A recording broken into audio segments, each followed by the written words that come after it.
నమస్కారం. Astrology, జెమాలజీ, numerology, వాస్తుకి సంబంధించి ఎలాంటి అనుమానాలు మీకున్నా కూడా వాటి నుంచి బయటపడాలి, పరిహారాలు తెలుసుకోవాలి అనుకుంటే తనుష్క గారిని సంప్రదించండి. మీరు చేయాల్సిందల్లా ఒకటే, స్క్రీన్ పైన కనిపిస్తున్న నెంబర్ని కాంటాక్ట్ అయితే తనుష్క గారిని కలవచ్చు అండ్ డైరెక్ట్గా కూడా ఫోన్లో కూడా మాట్లాడి మీ పరిహారాలు తెలుసుకోవచ్చు.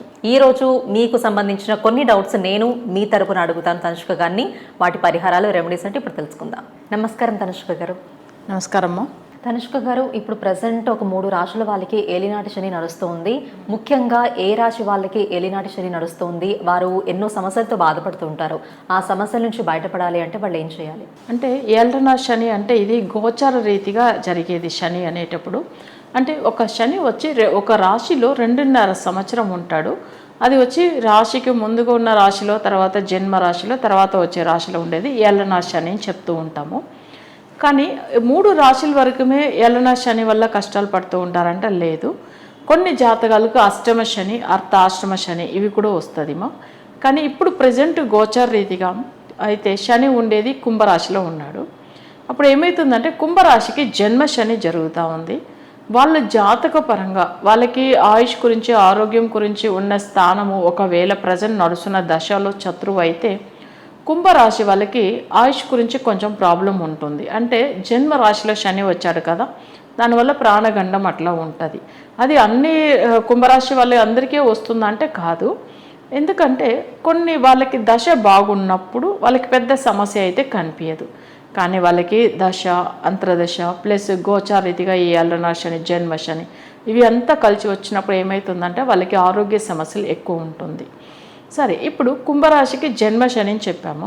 మకర రాశికి ఏమవుతుందంటే కుటుంబ శనిగా జరుగుతుంది. అంటే మకర రాశి వాళ్ళకి ఏమవుతుందంటే కుటుంబ శనిగా జరుగుతున్నప్పుడు ఫ్యామిలీలో ఉన్న వాళ్ళకి సమస్యలు, తర్వాత ఇప్పుడు ఒకరికి మకర రాశి ఒకరు ఆడవాళ్ళు పుట్టారంటే వాళ్ళ భర్తకి సమస్య ఉంటుంది. ఒకవేళ జెంట్స్ అనుకోండి, వాళ్ళకి జనరల్గా ఏంటంటే వైఫ్కి అస్సలు హెల్త్ బాగుండదు, అంటే భార్యకు అస్సలే ఆరోగ్యం బాగుండదు.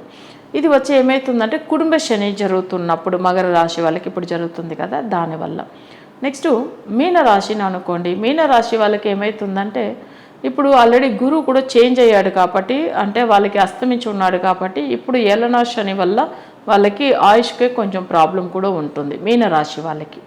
ఎందుకంటే లగ్నం అంటే ఆయుష్కు సంబంధించిన అక్కడ మీనరాశికి అధిపతి అసలు జాతక రీతిగా ధనురాశికి అధిపతి కూడా ఎక్కడ వెళ్ళిపోతున్నాడంటే 6వ స్థానంకి వెళ్ళిపోయాడు, అంటే ధనురాశికి. కానీ ఏళ్ళ శని ఎవరికి వస్తుంది అంటే రాబోయేది మీనరాశికి రాబోతుంది. అప్పుడు మీనరాశికి ఆ జన్మ కారకుడు అస్తమించి ఉన్నాడు. అది కాకుండా జన్మ రాశిలో శని రాబోతుంది. సో దీనివల్ల ఏమవుతుందంటే వాళ్ళకి ఆరోగ్యము, ఆయుష్ గురించి చూసుకోవాలి తప్పకుండా. సో అక్కడ జన్మ రాశికి అధిపతి అస్తమించి ఉన్నాడు, జన్మ రాశిలో శని రాబోతుంది. సో ఇది 3 రాశులు మేజర్గా సమస్యలు ఉంటుందంటే మీనరాశికి, కుంభరాశికి, మకర రాశికి. సరే, ఇవన్నీ పక్కకు పెట్టి అష్టమ శని ఏ రాశికి జరుగుతుంది అంటే కర్కాటక రాశికి 8లో ఉన్నాడు కాబట్టి శని అష్టమ శనిగా జరుగుతుంది. సో అష్టమ శని అనేటప్పుడు వాళ్ళకి సడన్గా ఏమవుతుందంటే ట్రావెలింగ్లో ప్రాబ్లం రావడము, అవి కాకుండా సడన్గా ఏదైనా హెల్త్ ఇష్యూ వచ్చి వాళ్ళకి ఆరోగ్య సమస్యలు మేజర్గా రావడము. సో అంటే ఆయుష్ గురించే మేజర్ ప్రాబ్లం ఉంటుంది అష్టమ శని ఉన్న వాళ్ళకి కూడా. ఎక్కువ మందిలో ఏంటంటే వాళ్ళకి కోర్టు కేసులు ఇలాంటి విషయాలు కూడా జరుగుతూ ఉంటుంది ఈ అష్టమ శని వల్ల. అది ఎవరికి అంటే కర్కాటక రాశి వాళ్ళకి ఉంటుంది. ఇప్పుడు వృశ్చిక రాశి వాళ్ళకి 4వ స్థానంలో ఏమైందంటే శని ఉన్నాడు కాబట్టి కొంచెం ఆస్తుల పరంగా సమస్యలు ఉంటుంది. తర్వాత వాళ్ళకి రెస్ట్ లేకుండా చాలా కష్టపడుతూ ఉంటారు, అంటే ఎక్కువ హార్డ్ వర్క్ చేస్తూ ఉంటారు. సో వాళ్ళకి ఏంటంటే చాలా ఈజీ అయిన వర్క్ కూడా చాలా కష్టంగా అనిపిస్తూ ఉంటుంది. అంటే అది వచ్చి ఎవరంటే వృశ్చిక రాశి వాళ్ళకి. ఒక విషయం ఏంటంటే వాళ్ళకి గురువు వచ్చి ఆ రాశిని చూడడం వల్ల గోచార రీతిగా కొంచెం కష్టాలు ఇప్పుడు ఒక 2-3 నెలల వచ్చి తగ్గింది. కానీ మనం చూడాలంటే మేజర్గా జన్మ రాశికి వచ్చినప్పుడు, లేదు వాళ్ళ రాశి ప్రకారం కుటుంబ స్థానంలో ఉన్నప్పుడు ఎక్కువ సమస్యలు అయితే ఇస్తుందండి. సో ఇక్కడ కుంభరాశికి అస్సలు బాగాలేదు, మీనరాశికి మంచిగా లేదు, మకర రాశికి మంచిగా లేవు, అండ్ కర్కాటక రాశి కూడా మంచిగా లేదు. సరే, వీళ్ళు చేయవలసిన పరిహారాలు ఏదైనా ఉంటుందంటే తప్పకుండా ఉంటుంది. కానీ శని వగ్రమై ఉన్నప్పుడు శనికి పూజలు చేయకూడదు. ఇది చాలా మందికి ఈ విషయం అయితే తెలియదు. వగ్రగదికి శని గ్రహం వెళ్ళినప్పుడు ఆ శనికి గుడికి వెళ్ళి పూజలు చేస్తూ ఉంటారు. యాక్చువల్గా వగ్రమైన టైమింగ్లో పంతుల వరకుమే పూజలు చేయాలి. మిగతా వాళ్ళు పూజలు ఎక్కువ చేయడం వల్ల ఏమవుతుందంటే ఇంకా సమస్యలు పెరిగిపోతూ ఉంటుంది. ఈ విషయం అయితే చాలా మందికి తెలియదు. ఇంకొక విషయం చెప్పాలి, ఈ మకర కుంభ మీనరాశి వాళ్ళకి జాతకపరంగా వాళ్ళకి ఒకవేళ వాళ్ళు ఒరిజినల్ జాతక చక్రంలో శని వగ్రమై ఉన్నప్పుడు కూడా ఏమవుతుందంటే వాళ్ళు ఈ ఏలనా శని జరుగుతుంది కదా అని చెప్పి శనికి అసలు ఏం చేస్తారంటే తైలాభిషేకం కానీ లేకపోతే ఆయనకు వెళ్ళే అభిషేకాలు కానీ పూజలు కానీ చేస్తూ ఉంటారు. అలాంటిది అయితే చేయకూడదు. ఇది బాగా గుర్తుపెట్టుకోండి. ఎందుకంటే వాళ్ళకి వగ్రమై ఉన్నప్పుడు శని మళ్ళీ ఇంకా ఎక్కువ దోషాలే ఇస్తాడు. ఈ విషయాలు తెలియదు. ఇంకొక విషయం ఏంటంటే శనిని డైరెక్ట్గా ఫేస్ టు ఫేస్ చూసి మొక్కకూడదు. ఎందుకంటే శని ఒక చూపు మంచిది కాదు. సో దానివల్ల ఏమవుతుందంటే వాళ్ళకి ఎక్కువ కష్టాలే వస్తూ ఉంటుంది. ఎప్పుడైనా కానీ శనీశ్వరుడు అని శని సరడు అట్లనే చెప్తారు, అంటే సైడ్లోంచిదా మొక్కాలన్నమాట. సో దీన్ని శని సరడు అని అంటారు, అంటే సైడ్లోంచి మొక్కాలి. తప్పకుండా ఏమవుతుందంటే మనకు ఫలితం ఇస్తాడు, కానీ ఆయన బ్లెస్సింగ్స్ కావాలి, కానీ తన చూపు మన మీద పడకూడదు. ఇది అయితే గుర్తుపెట్టుకోవాలి.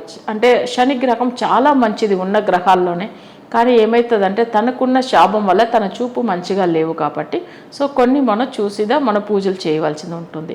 ఇప్పుడు పూజలు చేసుకోవచ్చు అనేవాళ్ళు ఎవరంటే మకర కుంభ మీనరాశి వాళ్ళు, వాళ్ళకి శని వగ్రం లేకపోతే చేసుకోవచ్చేమో.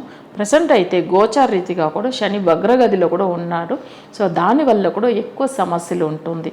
నాకు తెలిసి కూడా మొన్న ఒక క్లయింట్ది చూశాను, తను మీనరాశిలో పుట్టారు, కానీ ఏమైందంటే తనకు గురువు కూడా అస్తమించి ఉన్నాడు కదా, చాలా సివియర్ హెల్త్ ఇష్యూ వచ్చి ఇప్పుడు హాస్పిటల్లో అడ్మిట్ చేస్తున్నారు. తనకేందంటే తన హెల్త్ బాగాలేని టైమింగ్లో వాళ్ళు జాతకం చూపించుకున్నారు, ఇలా ప్రాబ్లం అవుతుంది, తనకు ఎందుకు ఇట్లా జరుగుతుంది, ఏం దోషం ఉంది అని అడిగారు. తను రాశి ప్రకారము తన మీన రాశి వాడు గురువు అస్తమించి ఉన్నాడు. అది కాకుండా ఏళ్ళ శని జరుగుతుంది కదా, శని కూడా వగ్రమైన టైమింగ్లోంచిదా తనకు ఆరోగ్య సమస్యలే ఎక్కువైపోయింది. సో ఇది అంతా ఎందుకు మీకు చెప్తున్నానంటే ప్రతి ఒక్కరు కూడా ఈ మకర కుంభ మీనరాశి వాళ్ళు తప్పకుండా ఈ ఏళ్ళ శనిలో పూజలు, అసలు మంచి పూజలు అంటే వశీకరణం, శనిని మనం ఫేవర్గా మార్చుకోవచ్చు. శనిని వశీకరణం చేసుకొని దాని తర్వాత మంచి ఫలితం పొందవచ్చము. శని వల్ల ఎలాంటి దోషాలు ఉన్నా దాంట్లోంచి నివర్తి అవ్వచ్చము. సో ఇది చాలా మందికి ఈ విషయం తెలియదు. శనికి డైరెక్ట్గా వెళ్ళి పూజలు చేసేస్తారు, శనికి డైరెక్ట్గా వెళ్ళి అర్చనలు చేస్తారు, అభిషేకాలు చేసేస్తారు. కొంతమంది నువ్వులతో అభిషేకం చేస్తారు, నువ్వులతో అర్చన చేస్తారు, నువ్వుల నూనెతో అభిషేకం చేస్తారు. కానీ ఇదంతా వాళ్ళకి శని వగ్రం లేకపోతే, శని వచ్చి మాంది గ్రహం లేకపోతే వెళ్ళి చేయవచ్చు. అంటే శని వగ్రం అయి ఉంటానో లేదు శని మాంది గ్రహంగా ఉంటానో, ఇప్పుడు గోచార రీతిగా శని ఉంది కదా, ఇది కూడా దోషం ఇస్తుంది. కాబట్టి ఇలాంటి టైమింగ్లో మన పూజలు ఎలా ఫాలో కావాలి కొన్ని మనకు విధులు ఉంటాయి. సో దాని ప్రకారమే మనం ఫాలో అవుతే మంచిదన్నమాట. ఇవన్నీ చూసుకొని వీళ్ళు ఈ 5 రాశి వాళ్ళు వాళ్ళ జాతక రీతిగా ఒక్కసారి అనలైజ్ చేసి దాని తర్వాత శనిగ్రహ దోషం నుంచి బయటపడేదానికి పరిష్కార మార్గం వెతకండి. ఎందుకంటే జాతక పరంగా ఈ పూజలు చేసుకోవడం వల్ల మంచి ఫలితాలు పొందవచ్చు. చూశారు కదండి, ఏ రాశి వారికి ఏలినాటి శని నడుస్తోంది, వాటి వల్ల ఏలినాటి శని ప్రభావం ఏ రాశి వారికి ఎక్కువగా ఉంటుంది, అలాగే వాటికి పరిహారాలు కూడా చెప్పారు కదా. ఇంకా మీ జాతక చక్రాల పరంగా మీరు కూడా పరిహారాలు పాటిస్తే ఇంకా తొందరగా ఫలితం అనేది ఉంటుంది, మీ జీవితం కూడా చాలా బాగుంటుంది. ఇంకా మీకు వ్యక్తిగతంగా ఎలాంటి సమస్యలు ఉన్నా కూడా వాటి గురించి తెలుసుకోవాలి, పరిహారాలు పాటించి ఆ సమస్యల నుంచి బయటపడాలి అనుకుంటే స్క్రీన్ పైన కనిపిస్తున్న నెంబర్ని కాంటాక్ట్ అయ్యి తనుష్క గారిని సంప్రదించవచ్చు.